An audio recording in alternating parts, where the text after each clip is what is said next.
কথা বলেন না কেন? কারণ একটা জীবন্ত সাইদির থেকে একটা মৃত্যু সাইদিকে তারা বেশি ভয় পায়। এর দ্বারা বোঝা যায় শহীদরা মরে না, শহীদরা মরেও আল্লাহর কাছ থেকে চিরস্মরণীয় হয়ে মানুষের কাছে চির অমর হয়ে থাকে। জোরে কান সুবহানাল্লাহ। আল্লামা সাইদি তুমি মরনি, শহীদ হয়েছ তুমি এটাই জানি।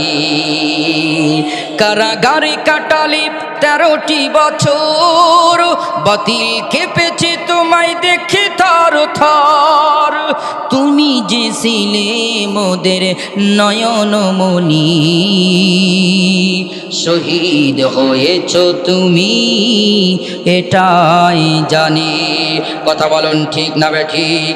এই বাংলার জমিনে যারা ইসলামপন্থী তাওহীদপন্থী এদেশের নন্দিত মুফাসসিরদের উপর জুলুম করেছে, মুসলমানদেরকে রক্ত ঝরিয়েছে, মুসলমানদেরকে একটার পর একটা শহীদ করেছে, এদেশের যুবকদেরকে যারা শহীদ করেছে, এদেশের হাজারো মাকে যারা সন্তানহারা করেছে, হাজারো স্ত্রীকে যারা বিধবা করেছে, বাংলার জমিনে প্রত্যেকটা হত্যাকাণ্ডর বাংলার জমিনে বিচার করেই ছাড়বে মুসলমানরা। কথা বলেন ঠিক না?